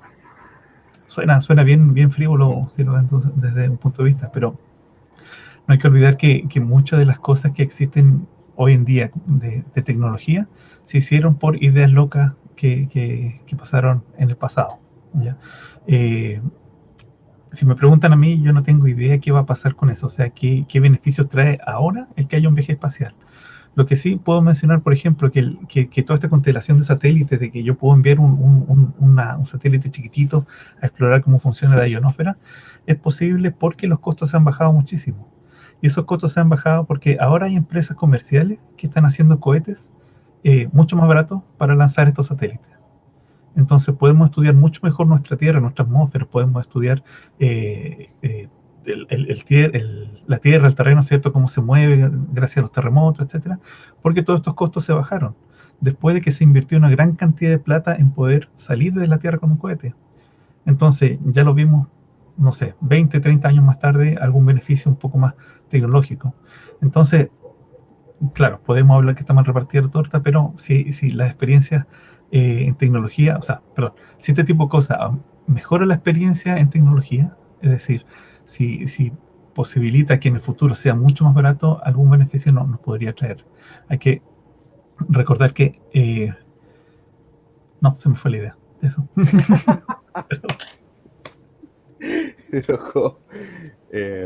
¿Ya? ¿Continúo yo? Sí. ¿Ya? Bueno, continúo yo un poco de acuerdo con lo que plantea Juan Pablo. Desde mi mirada, desde el punto de la divulgación científica, considero que todo este tipo de cosas sí contribuyen con datos, con información, con atraer gente a todo este círculo. Estoy seguro que mucho de lo que se desarrolló para estos viajes que parecen locos o insensibles, hay un montón de desarrollo científico y tecnológico a un costado. Lo más probable es que hayan varios papers asociados a esto. Hace un par de años, como 4 o 5 años, cuando se mandó el auto Tesla al espacio, también existió un poquito de revuelo, porque era un tema propagandístico. Es un auto dando vueltas por el espacio.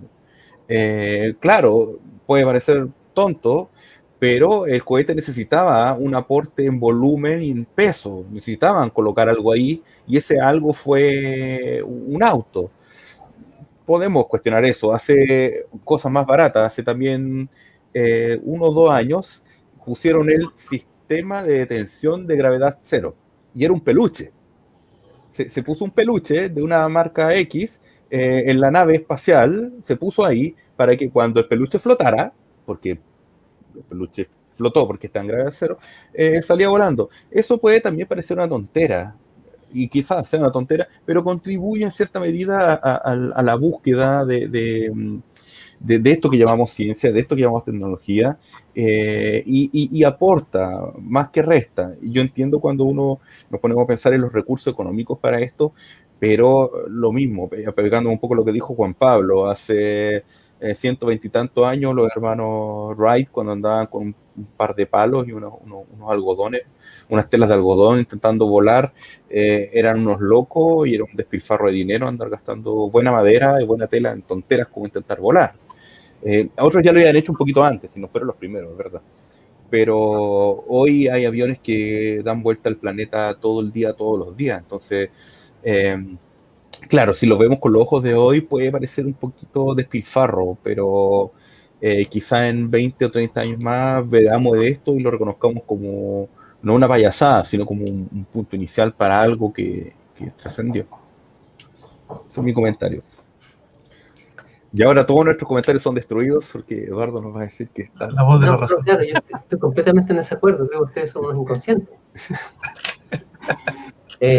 No, en realidad sí comparto la idea. El otro día nos quedamos conversando un poco sobre este tema. Y claro, yo planteaba la inquietud moral, que creo que es muy razonable respecto a que en el mismo planeta tengas en un extremo a personas que no tienen para comer de un día para el siguiente, y que en el otro extremo tienes una persona que está gozando de un viaje privado al espacio. Y ciertamente, y esas son decisiones éticas que cada persona que finalmente va decidiendo qué hacer profesionalmente, decisiones personales, ¿verdad? Tiene que enfrentar qué es lo que va a priorizar hacer. Sin embargo, también hablábamos de cómo se ven las cosas en la perspectiva histórica, o sea, cuando ya empieza a pasar el tiempo, y si recordamos hitos de la humanidad hacia el pasado, la verdad es que rara vez estamos tan pendientes de las microhistorias. Por ejemplo, podemos hoy hablar de qué es lo que ocurrió hace algunos siglos y identificar grandes obras de la literatura, grandes obras de la ciencia, ¿verdad? Grandes avances tecnológicos, pero también estaba ocurriendo al mismo tiempo en que en el planeta había hambrunas, había guerras, había gente padeciendo enfermedades, y el asunto es que si miramos estos siglos después, parte de lo que nos ha llevado a estar en un planeta donde, si bien no hemos solucionado nuestros problemas, pero hay menos hambruna, hay menos enfermedades, hay menos guerras, es que ha habido también avances tecnológicos que han ido permitiendo que muchos de los beneficios, que en un momento fueron cosas sin una aplicación tan concreta para solucionar los problemas humanos, con el paso del tiempo pudieron comenzar a tenerlo. Y partieron a partir de algo que en su momento podía verse como un despilfarro, ¿verdad? Que podría, ¿por qué hacer esto y no alimentar personas que se están muriendo de hambre?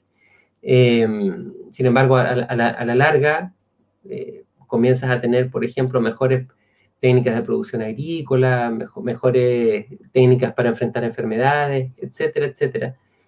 Pero es algo que en el momento tú no puedes ver, lo ves solamente en el largo plazo de la historia. ¿Será esto parte de lo mismo? No tenemos modo de saberlo, porque tal cual como decía Sebastián, o sea, quizá esto es meramente la capa publicitaria y visible de algo que detrás tiene tanto desarrollo tecnológico que el día de mañana esas silenciosas patentes, esos silenciosos trabajos de inventar cosas, de empujar la tecnología a los límites, va a empezar a redundar a lo mejor en mejores instrumentos médicos, no lo sabemos, o en mejores técnicas para detectar catástrofes, no lo sabemos, pero por supuesto en este momento lo que es la imagen impresionante, ¿verdad? Es la imagen del tipo que se da este gustito, este lujito de pasear al espacio y tratar en base a eso de generar una actividad comercial asociada. No hay que olvidar que estamos aún, por robarle un poco las palabras a Carl Sagan, en nuestra adolescencia tecnológica en muchos aspectos. Yo creo que estamos realmente en un momento de adolescencia espacial. Estamos recién empezando a definir cómo es que nos vamos a relacionar con el espacio. En las décadas pasadas, yo diría 10 años atrás hacia el pasado, todos los grandes avances en materia de exploración espacial venían de los gobiernos, de los países. Eran iniciativas financiadas por el Estado, independiente de qué Estado estuviéramos hablando, siempre era así. Pero eso también empezó a llegar como a un estancamiento. El asunto estaba avanzando, pero no al ritmo al que podría ser más deseable avanzar en temas de exploración de un ámbito tan abierto como es el espacio. Y ahí es donde entró la empresa privada, porque la empresa privada tiene, bueno, sus propias dinámicas, su propio esquema de valores y prioridades, y yo creo que lo que estamos viendo es eso. Entonces, por un lado hay cosas muy frívolas, pero también hay un avance que es vertiginoso, y que yo creo que si lo hubiéramos dejado en manos de los estados del mundo, estaría ocurriendo recién en escalas de, no sé, 30, 50 o 100 años hacia el futuro. Entonces, seguramente si avanzamos 500 años más y miramos a esta época, a lo mejor lo vamos a ver, este tipo de hitos, como las semillas de algo que quizá en el futuro vamos a valorar como muy positivo. Pero no tengo una esfera de cristal como para poder asegurar eso, y capaz que me equivoco rotundamente y vamos a estar dándonos palmadas en la cabeza de cómo se nos ocurrió hacer estas cosas. No lo sé, ojalá sea la versión más optimista. Bueno, mandamos saludos a Darío por este debate que es súper entretenido porque hay muchas aristas y mucho que ver, sí. Perdón, Seba, yo ojalá haya respondido a la pregunta de Clara que hizo recién, Clara Luis Ramos, que preguntaba algo parecido recién. Así que sí, de hecho, exacto, en el chat de Facebook también se está comentando lo mismo, sí, es verdad. Bueno, y ahora sí, esta sí es la sección clave, la sección que muchos están esperando, y muchos realmente se quedaron escuchando las cosas que hablábamos solamente para esperar esto. Somos verdaderamente el telonero de lo que viene ahora. Tenemos nuestros tips de gastronomía con astronomía con G. ¿Qué parte? ¿Quién comienza? Siempre Eduardo al final porque nos mata. Así que, Juan Pablo, tú o yo, ¿quién? Bueno, ya, yo lo Por favor. Tengo muchas pendientes al final. Dale. Más que nada, ya que había mencionado mucho sobre los dulces recién en otras galaxias, el dulce es una cuestión que a mí siempre me preocupaba, siempre me ha gustado mucho. Y bueno, cuando yo disfrutaba ciertas bebidas, cola, que no voy a decir la marca, y empezaron a mezclarlas con ciertos endulzantes, pucha, yo lo notaba. Entonces, de aquí me puse a investigar un poquito, y si usted es una persona que no nota la diferencia entre el cero y el normal, no me siga escuchando, por favor, porque en realidad no tiene sentido. O sea, si uno tiene el gusto tan definido como va a decir, ok, funciona. Pero si siente la diferencia y aún así le gusta el acero, bueno, podemos seguir escuchando, porque en realidad hay muchos endulzantes que son muy raros. Me contaba una colega de mi pareja que ella no le gustaba echarle stevia, por ejemplo, al té, porque modificaba el sabor del té de alguna forma por su estabilidad térmica. Efectivamente descubrí que cuando uno cocina con stevia, la stevia se degrada ya hacia los 150 grados más o menos de temperatura. Entonces ya empieza a perder ese sabor dulce, empieza a cambiar un poco las moléculas, la masa, perdón por ponerme muy científico, pero es que no tengo otra forma. Y finalmente la elaboración de queques, digamos, con stevia, no es la mejor, no es la recomendable. Descubrimos hace poco que existe la alulosa y la tacatosa como endulzantes naturales y mucho más beneficiosos, no provocan problemas de azúcar en la sangre, así que los quequitos son muy ricos con la alulosa en particular. La alulosa sabe muy bien, si es que uno lo mezcla con los condimentos, con los ¿cómo le llaman esto? A la vainilla, ese tipo de cosas. Saborizantes, esencias. Mezclado bien con eso y bien horneado queda impecable. Así que la alulosa creo que hay que alulosa, claro. Hay que darle una oportunidad cuando uno quiere hacer un quequito. Y como no tiene azúcar, son especialmente indicados para diabéticos. No tiene nada de azúcar, entonces queda impecable. Pero sí, la última cosa, y ya que quedé con una pendiente de las semanas anteriores, uno tiene que aprender a conocer su horno, como lo decía Eduardo en las primeras sesiones, creo que eran los termómetros, pero también a conocer su cocina. Resultó que, bueno, mencionaba Eduardo que mi pareja hacía cursos de torta, entonces nos esforzamos muchísimo en hacer varios tipos de torta, Y descubrimos, y según nos decía la profesor, que probablemente escucha en Facebook de repente esto, sin pasar tanta propaganda, que la temperatura de la habitación igual importa. Y efectivamente yo puse un par de termómetros alrededor de mi cocina cuando tenía la ventana abierta, había corriente de aire, y los quequitos tendían a bajarse mucho más rápido cuando usaba azúcar o cuando usábamos esta alulosa. Entonces empezamos a controlar la temperatura. Bueno, empezamos mucha gente, yo soy el maníaco acá que hace a controlar la temperatura cerrando la puerta, dejando la ventana ligeramente abierta para que se refrigere lo suficiente, y la temperatura de la cocina ya era estable, y eso hacía que la temperatura dentro del horno también fuera estable. Entonces de ahí salían los quequitos con un nivel de repetición mucho más estable. Entonces no se bajaban, no se subían mucho, entonces quedaba bien esponjosito. Esos son mis 2 tips de cocina today. Perfecto. Conocer la cocina y la alulosa. ¿La alulosa uno la puede encontrar en supermercados tradicionales? Sí. Perfecto. Creo que uno lo puede encontrar hasta en La Vega. Lo vi un par de veces. Perfecto, ahí tenemos nuestro tip de cocina, de gastronomía con G, la etapa que estamos en nuestra sección tradicional de cada viernes. Continúo yo, le he hablado de avena, le he hablado de productos más bien sanos, y voy a continuar un poco por eso. ¿Por qué? Porque yo consumo cosas con alto valor calórico, entonces tengo que compensarlo con cosas de bajo valor calórico. Entonces, esa es mi forma de cuidarme, una extraña manera de equilibrio. Bien, y con lo que continuamos, o con lo que les voy a recomendar, son las galletas, o le dicen miso, pero es por una marca, las galletas de arroz. Bien, les recomiendo este tipo de galletas porque son de bajo valor calórico, son bastante nutritivas, son bastante sabrosas, y por la forma en que las venden, como unas mini pizza, algo, uno las puede acondicionar para agregar casi lo que uno quiera. Existen en formato sin sabor y existen en formato azucaradas. Están hechas de arroz inflado. No es el arroz tradicional como cereal, sino un proceso antes, como si metiéramos arroz a olla a presión. Bueno, de hecho, harto valor de presión, y ahí se infla, que antiguamente se comía el arroz inflado y después desapareció. En los 90 hubo una barrera con esto y murió. Entonces, este tipo de galletas son bastante nutritivas, son bastante sabrosas, no son obviamente más baratas que un kilo de pan, es cierto, vienen de esta forma, pero actualmente existen de marcas de los supermercados tradicionales, por lo tanto son de costo más bajo. Uno las puede mandar como colación a los niños o las puede disfrutar. A mí me gustan con palta, entonces ustedes saben, tengo gustos caros. ¿Ya? Palta, o uno puede hacer algunas cosas como hummus. El otro día hablé justamente de frijoles, uno puede hacer una pasta de porotos negros con esto y quedan pero deliciosos. También venden para niños, esto yo los tengo a mi hijo, los misos tradicionales, que son las mismas en versión pequeña, pero rellenos con, o sea, se bañan en chocolate, o las tradicionales que vienen también con unas pequeñas porciones de chocolate, todo este tipo de cosas que sirven mucho para colación a los chicos cuando se aburren un poco y esa mientras esperaba me las comía, así que no cuenta.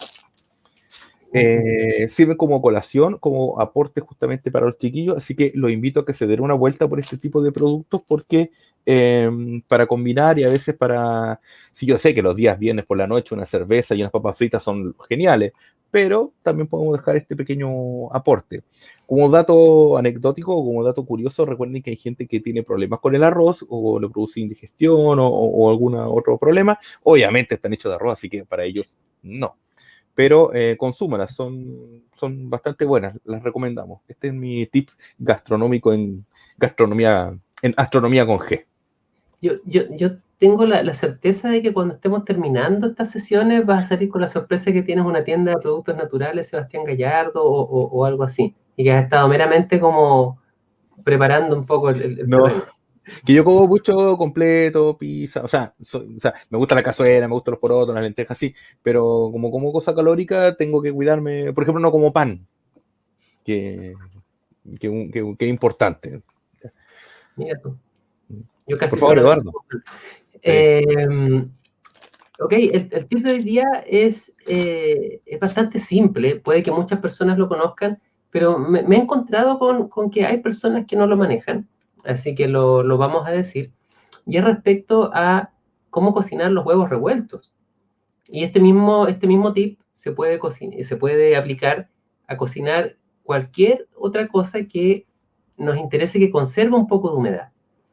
El caso de los huevos revueltos es uno de los casos más fáciles de visualizar y tiene que ver con la manera en que el calor interactúa con los alimentos.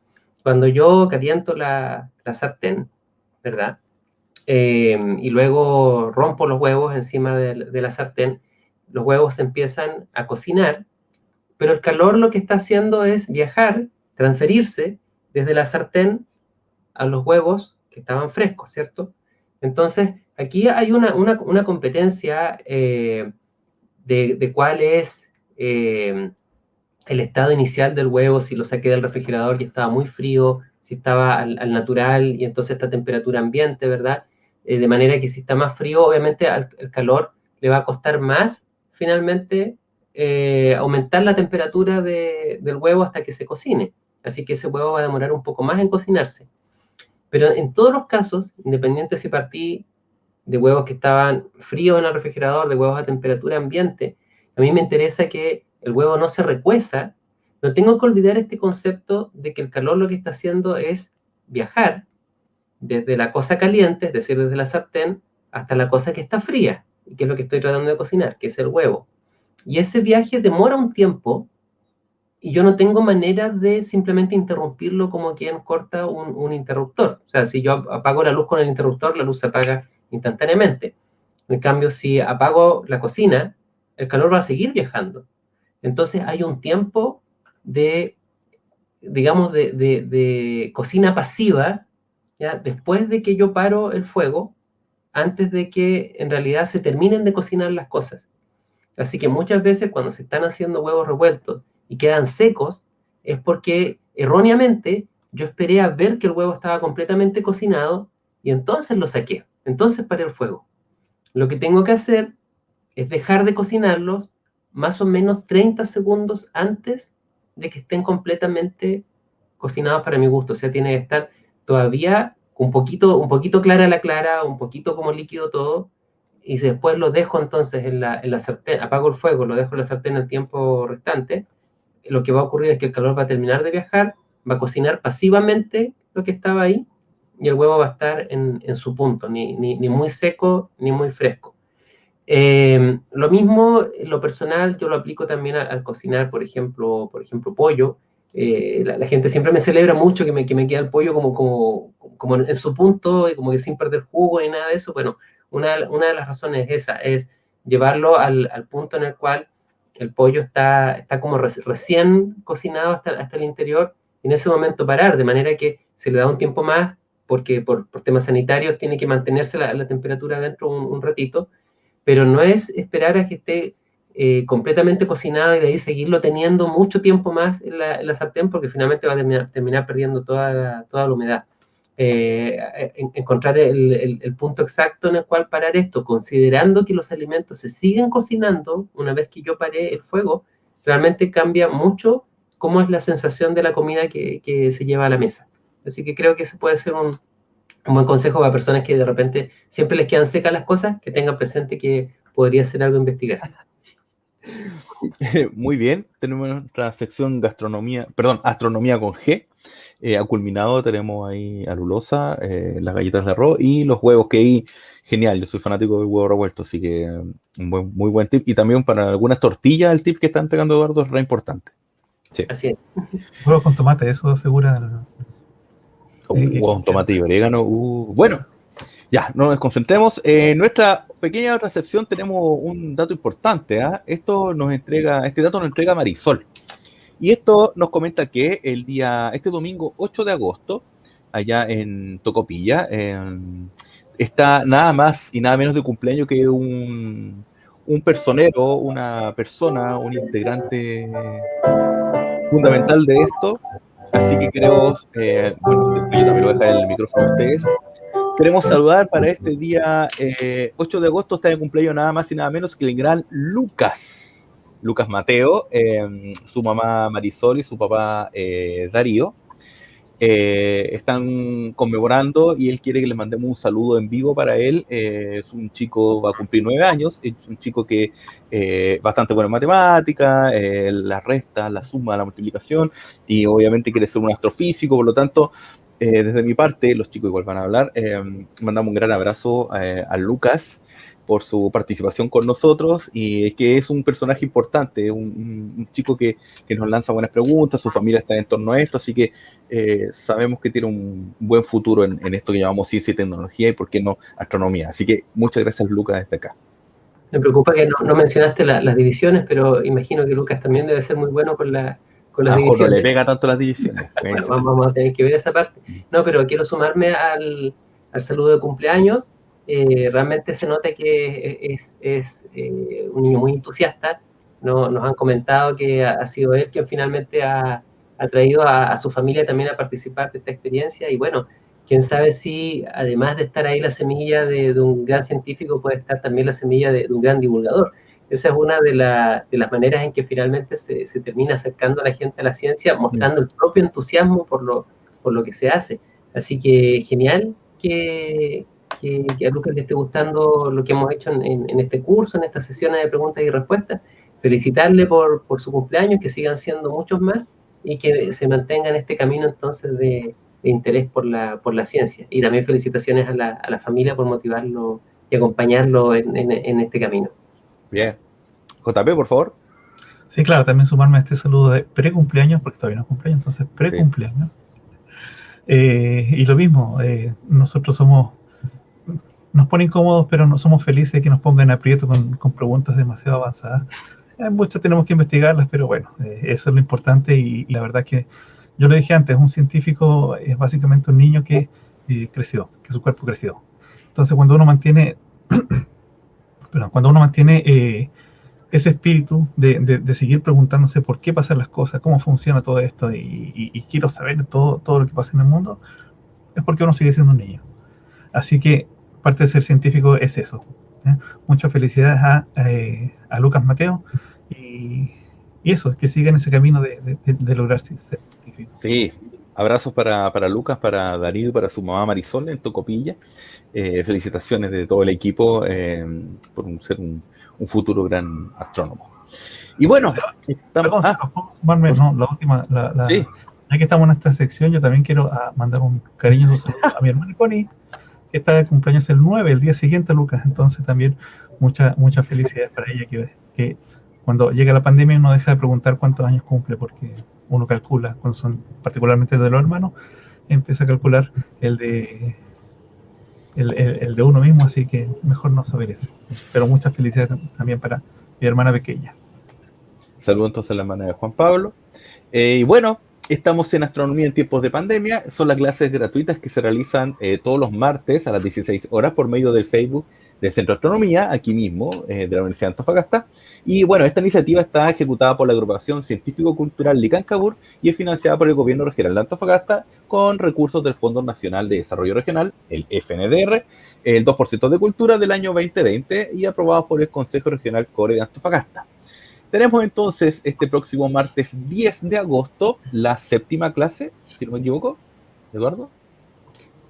Así es, va a ser la 7ª clase. Oye, todo esto en el chat ahora nos están empezando a soplar más saludos de cumpleaños. El 8 de agosto también está de cumpleaños Karen Leiva, que igual nos ha acompañado en hartas de la sesión y ha aportado preguntas, así que estoy temiendo que esta va a empezar a ser una sesión permanente, pero también un cariñoso saludo de cumpleaños para Karen Leiva, que ha sido otra entusiasta participante.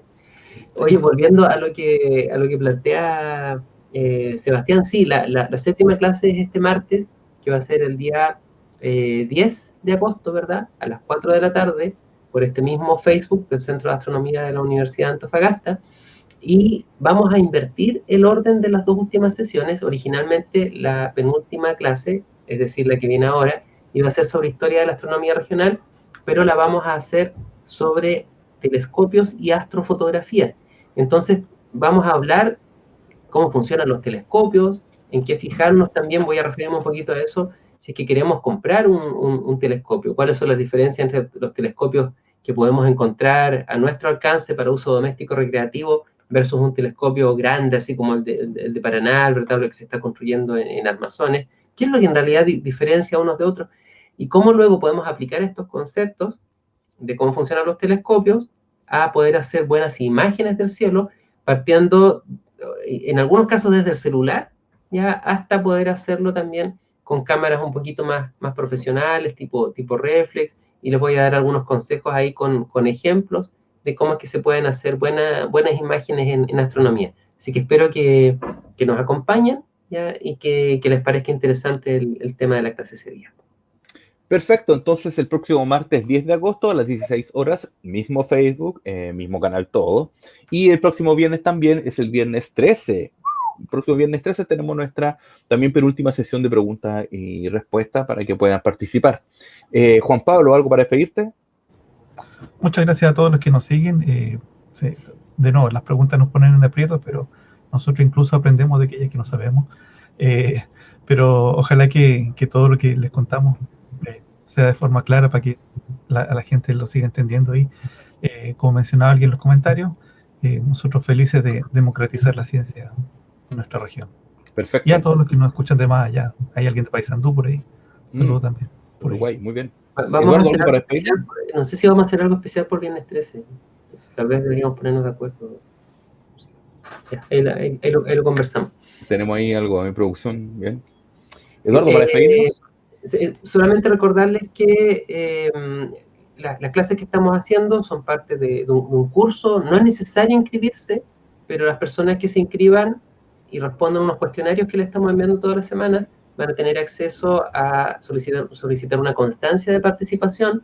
No importa si ya vamos en la clase número 7 prácticamente y recién me voy a inscribir, no importa, a las personas que se inscriban incluso hasta el 20 de agosto, les vamos a enviar todos los links con acceso a las clases que hemos dado, a las sesiones de preguntas y respuestas y a los cuestionarios que se hayan emitido hasta ese momento, y a quienes entonces respondan los cuestionarios, no importa si tienen buenas o malas las respuestas, no se trata de eso, solamente para ver que participaron, les vamos a dar la oportunidad entonces después de tener una constancia que acredite que estuvieron en esto. Así que eso, el link para inscribirse está quedando publicado al término de esta sesión en el párrafo introductorio del video. Así que si quieren sumar su nombre a ese registro, bienvenido sea. Muy bien, entonces nos despedimos, nos vemos el próximo martes a las 16 horas en Astronomía en tiempos de pandemia. Espero que les haya gustado y estén atentos con las preguntas, como dijo Juan Pablo y Eduardo. Así es que nos vemos el martes, que estén muy bien. Adiós. Chao, chao. Chao, chao.